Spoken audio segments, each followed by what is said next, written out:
A Cidade e as Serras, de Eça de Queiroz. Capítulo 2.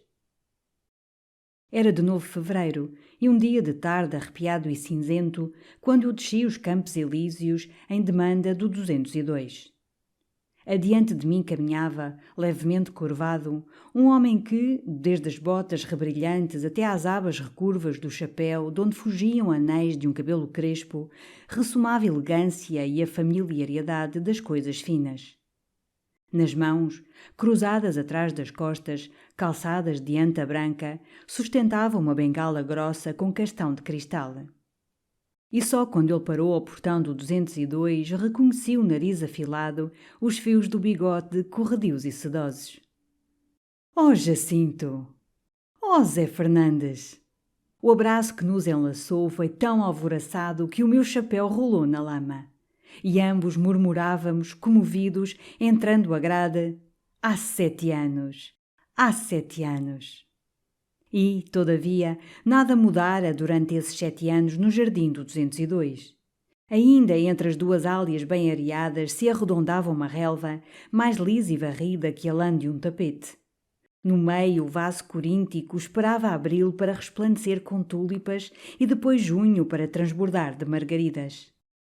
E ao lado das escadas limiares, que uma vidraçaria toldava, as duas magras deusas de pedra, do tempo de Dom Galeão, sustentavam as antigas lâmpadas de globos foscos onde já silvava o gás.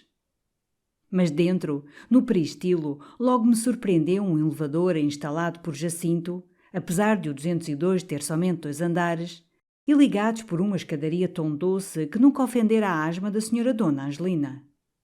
Espaçoso, tapetado, ele oferecia, para aquela jornada de 7 segundos, confortos numerosos, um divã, uma pele de urso, um roteiro das ruas de Paris, prateleiras gradeadas com charutos e livros. Na antecâmara, onde desembarcámos, encontrei a temperatura macia e tépida de uma tarde de maio em Guiães.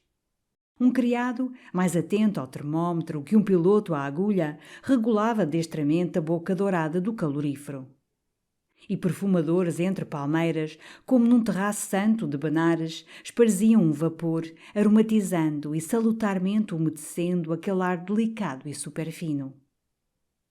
Eu murmurei nas profundezas do meu assombrado ser: eis a civilização.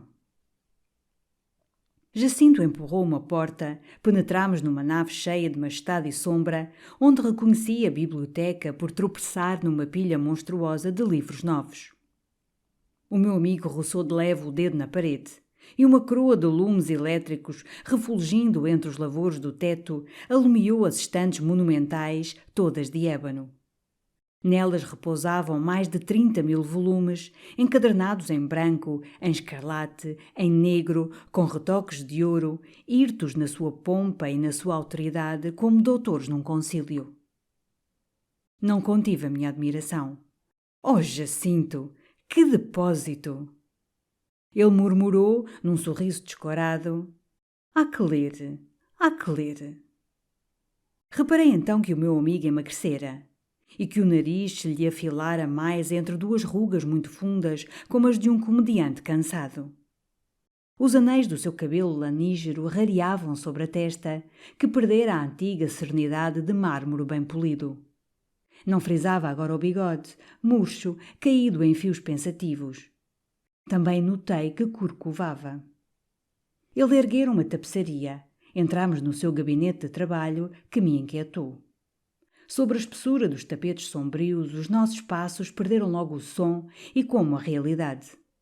O damasco das paredes, os divãs, as madeiras eram verdes, de um verde profundo de folha de louro. Sedas verdes envolviam as luzes elétricas, dispersas em lâmpadas tão baixas que lembravam estrelas caídas por cima das mesas, acabando de arrefecer e morrer. Só uma rebrilhava, nua e clara, no alto de uma estante quadrada, esguia, solitária como uma torre numa planície, e de que o lume parecia ser o farol melancólico. Um biombo de laca verde, fresco verde da relva, resguardava a chaminé de mármore verde, verde de mar sombrio, onde esmoreciam as brasas de uma lenha aromática. e entre aqueles verdes reluzia, por sobre peanhas e pedestais, toda uma mecânica sumptuosa, aparelhos, lâminas, rodas, tubos, engrenagens, hastes, friezas, rigidezas de metais. Mas Jacinto batia nas almofadas do divã, onde se enterrara com um modo cansado que eu não lhe conhecia. Para aqui, Zé Fernandes, para aqui. É necessário reatarmos estas nossas vidas tão apartadas há 7 anos. Em Guiães, 7 anos. Que fizeste tu? E tu, que tens feito, Jacinto? O meu amigo encolheu molmente os ombros. Vivera, cumprira com serenidade todas as funções, as que pertencem à matéria e as que pertencem ao espírito. E acumulaste civilização, Jacinto? Santo Deus! Está tremendo o 202. Ele espalhou em torno um olhar onde já não faiscava a antiga vivacidade. Sim, há confortos, mas falta muito. A humanidade ainda está mal apetrechada, Zé Fernandes, e a vida conserva resistências. Subitamente, a um canto, repicou a campainha do telefone. E enquanto o meu amigo, curvado sobre a placa, murmurava impaciente: Está lá! Está lá! Examinei curiosamente, sobre a sua imensa mesa de trabalho, uma estranha e miúda legião de instrumentozinhos de níquel, de aço, de cobre, de ferro, com gumes, com argolas, com tenazes, com ganchos, com dentes, expressivos todos, de utilidades misteriosas. Tomei um que tentei manejar, e logo uma ponta malévola me picou um dedo. Nesse instante rompeu de outro canto um tic-tic-tic assodado, quase ansioso. Jacinto acudiu, com a face no telefone. Vê aí o telégrafo, ao pé do divã, uma tira de papel que deve estar a correr. E, com efeito, de uma redoma de vidro posta numa coluna e contendo um aparelho esperto e diligente, escorria para o tapete, como uma ténia, a longa tira de papel com caracteres impressos que eu, homem das serras, apanhei maravilhado. A linha, traçada em azul, anunciava ao meu velho amigo Jacinto que a fragata russa Azov entrara em Marselha com avaria. Já ele abandonara o telefone. Desejei saber, inquieto, se o prejudicava diretamente aquela avaria da Azov. Da Azov? A avaria? A mim? Não, é uma notícia. Depois, consultando um relógio monumental que, ao fundo da biblioteca, marcava a hora de todas as capitais e o curso de todos os planetas, eu preciso escrever uma carta, 6 linhas. Tu esperas, não, Zé Fernandes? Tens aí os jornais de Paris da noite e os de Londres desta manhã. As ilustrações além, naquela pasta de couro com farragens. Mas eu preferi inventariar o gabinete que dava à minha profanidade serrana todos os gostos de uma iniciação. Aos lados da cadeira de Jacinto pendiam gordos tubos acústicos, por onde ele de certo soprava as suas ordens através do 202. Dos pés da mesa, cordões túmidos e moles, coleando sobre o tapete, corriam para os recantos de sombra à maneira de cobras assustadas. Sobre uma banquinha, e refletida no seu verniz como na água de um poço, pousava uma máquina de escrever. E adiante era uma imensa máquina de calcular, com fileiras de buracos de onde espreitavam, esperando, números rígidos e de ferro. Depois parei em frente da estante que me preocupava, assim solitária, à maneira de uma torre numa planície com o seu alto farol. Toda uma das suas faces estava repleta de dicionários, a outra de manuais, a outra de atlas, a última de guias, e entre eles, abrindo um fólio, encontrei o guia das ruas de Samarcanda. Que maciça torre de informação! Sobre prateleiras admirei aparelhos que não compreendia. Um composto de lâminas de gelatina onde desmaiavam, meio chupadas, as linhas de uma carta, talvez amorosa. Outro que erguia sobre um pobre livro bruxado, como para o decepar, um cutelo funesto. Outro avançando a boca de uma tuba, toda aberta para as vozes do invisível. Cingidos aos umbrais, liados às cimalhas, luziam arames que fugiam através do teto para o espaço. Todos mergulhavam em forças universais, todos transmitiam forças universais. A natureza convergia disciplinada ao serviço do meu amigo e entrava na sua domesticidade. Jacinto atirou uma exclamação impaciente. Oh, estas penas elétricas! Que seca! Amarrotara com cólera a carta começada. Eu escapei, respirando, para a biblioteca. Que majestoso armazém dos produtos do raciocínio e da imaginação! Ali jaziam mais de 30.000 volumes e todos de certo essenciais a uma cultura humana. Logo à entrada notei, em ouro numa lombada verde, o nome de Adam Smith. Era, pois, a região dos economistas. Avancei e percorri, espantado, 8 metros de economia política. Depois avistei os filósofos e os seus comentadores que revestiam toda uma parede, desde as escolas pré-socráticas até às escolas neopessimistas. Naquelas pranchas se acastelavam mais de 2.000 sistemas e que todos se contradiziam. Pelas encadernações logo se deduziam as doutrinas. Hobbes, embaixo, era pesado, de couro negro. Platão, em cima, resplandecia numa pelica pura e alva. Para diante começavam as histórias universais. Mas aí uma imensa pilha de livros bruxados, cheirando a tinta nova e a documentos novos, subia contra a estante, como fresca terra de aluvião tapando uma riba secular. Contornei essa colina, mergulhei na secção das ciências naturais, peregrinando num assombro crescente da orografia para a paleontologia e da morfologia para a cristalografia. Essa estante rematava junto de uma janela rasgada sobre os Campos Elíseos. Apartei as cortinas de veludo e por trás descobri outra portentosa rima de volumes, todos de história religiosa, de exégia religiosa, que trepavam montanhosamente até aos últimos vidros, vedando, nas manhãs mais cândidas, o ar e a luz do Senhor. Mas depois rebrilhava, em marroquins claros, a estante amável dos poetas. Como um repouso para o espírito esfalfado de todo aquele saber positivo, Jacinto aconchegara aí um recanto, com um divã e uma mesa de limoeiro, mais lustrosa que um fino esmalte, coberta de charutos, de cigarros do Oriente, de tabaqueiras do século XVIII. Sobre um cofre de madeira lisa pousava ainda, esquecido, um prato de damascos secos do Japão.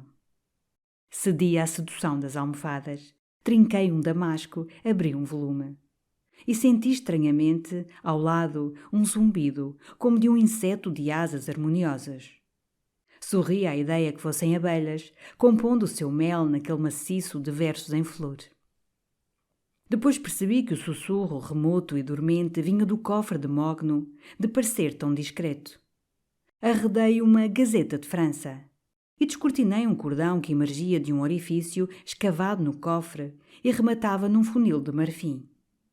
Com curiosidade, encostei o funil a esta minha confiada orelha, afeita à singeleza dos rumores da serra. E logo uma voz, muito mansa, mas muito decidida, aproveitando a minha curiosidade para me invadir e se apoderar do meu entendimento, sussurrou capciosamente. E assim, pela disposição dos cubos diabólicos, eu chego a verificar os espaços hipermágicos. Pulei, com um berro. Oh, Jacinto, aqui há um homem. Está aqui um homem a falar dentro de uma caixa? O meu camarada, habituado aos prodígios, não se alvoroçou.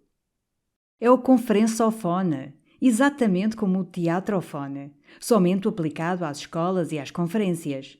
Muito cômodo. Que diz o homem, Zé Fernandes? Eu considerava o cofre ainda esgazeado. Eu sei. Cubos diabólicos, espaços mágicos, toda a sorte de horrores.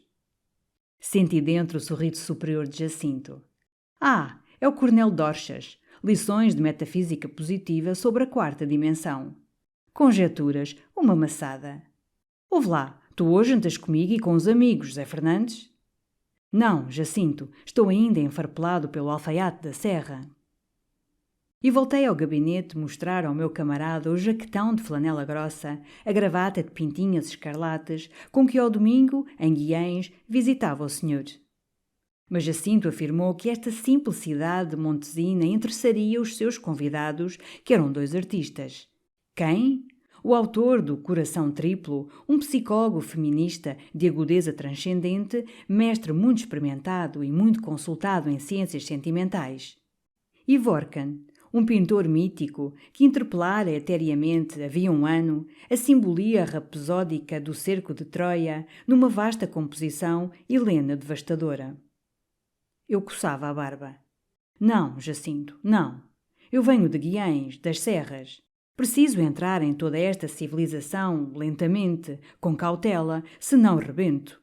Logo na mesma tarde a eletricidade, e o conferençofone, e os espaços hipermágicos, e o feminista, e o etéreo, e a simbolia devastadora é excessivo. Volto amanhã. Jacinto dobrava vagarosamente a sua carta, onde metera sem rebuço, como convinha à nossa fraternidade, 2 violetas brancas tiradas do ramo que lhe floria o peito. Amanhã, Zé Fernandes, tu vens antes do almoço com as tuas malas dentro de um fiacre para te instalares no 202, no teu quarto. No hotel são embaraços, privações. Aqui tens o telefone, o teatrofone, livros. Aceitei logo, com simplicidade. E Jacinto, embocando um tubo acústico, murmurou: Grilo! Da parede, recoberta de damasco, que subitamente e sem rumor se fendeu, surdiu-se o velho escudeiro, aquele moleque que viera com Dom Galeão, que eu me alegrei de encontrar tão rijo, mais negro, reluzente e venerável na sua tesa gravata, no seu colete branco de botões de ouro. Ele também estimou ver de novo o Sr. Fernandes. E, quando soube que ocuparia o quarto do avô Jacinto, teve um claro sorriso de preto, em que envolveu o seu senhor no contentamento de o sentir, enfim, reprovido de uma família. Grilo, dizia Jacinto, esta carta a Madame Doriol. Escuta, telefona para casa dos Trèves, que os espiritistas só estão livres no domingo. Escuta, eu tomo uma duche antes de jantar, tépida, a 17, fricção com malva rosa. E caindo pesadamente para cima do divã, com um bocejo arrastado e vago. Pois é verdade, meu Zé Fernandes, aqui estamos, como há 7 anos, neste velho Paris.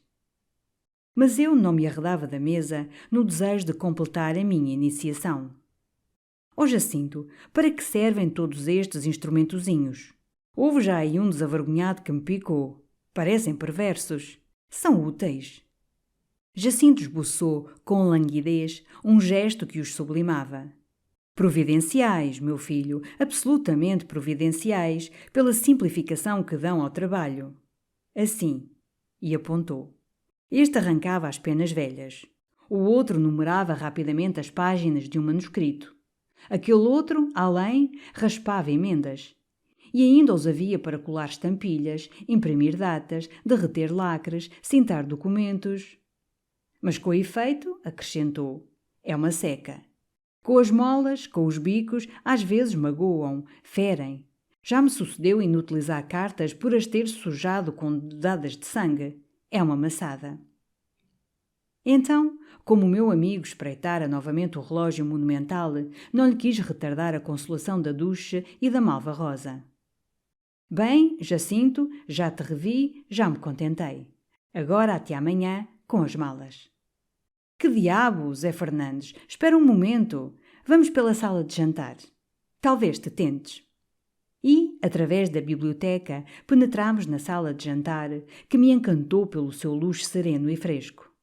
Uma madeira branca, lacada, mais lustrosa e macia que cetim, revestia as paredes, encaixilhando medalhões de damasco cor de morango muito maduro e esmagado. Os aparadores, discretamente lavrados em florões e rocalhas, resplandeciam com a mesma laca nevada. E damascos amorangados estufavam também as cadeiras, brancas, muito amplas, feitas para a lentidão de gulas delicadas, de gulas intelectuais. Viva o meu príncipe! Sim, senhora! Eis aqui um comodouro muito compreensível e muito repousante, Jacinto. Então janta, homem! Mas já eu me começava a inquietar, reparando que a cada talher correspondiam 6 garfos e todos de feitios astuciosos. E mais me impressionei quando Jacinto me desvendou que um era para as ostras, outro para o peixe, outro para as carnes, outro para os legumes, outro para as frutas, outro para o queijo. Simultaneamente, com uma sobriedade que louvaria Salomão, só 2 copos para 2 vinhos. Um bordeus rosado em infusas de cristal e champanhe gelando dentro de baldes de prata. Todo um aparador, porém, vergava sob o luxo redundante, quase assustador de águas, águas oxigenadas, águas carbonatadas, águas fosfatadas, águas esterilizadas, águas de sais, outras ainda, em garrafas bujudas, com tratados terapêuticos impressos em rótulos. Santíssimo nome de Deus, Jacinto! Então és ainda o mesmo tremendo bebedor de água, hã? Um aquático, como dizia o nosso poeta chileno que andava a traduzir Klopstock. Ele derramou, por sobre toda aquela garrafaria encarapuçada em metal, um olhar desconsolado. Não, é por causa das águas da cidade, contaminadas, atulhadas de micróbios. Mas ainda não encontrei uma boa água que me convenha, que me satisfaça. Até sofro sede. Desejei então conhecer o jantar do psicólogo e do simbolista, traçado ao lado dos talheres em tinta vermelha sobre lâminas de marfim. Começava honradamente por ostras clássicas de Marraine.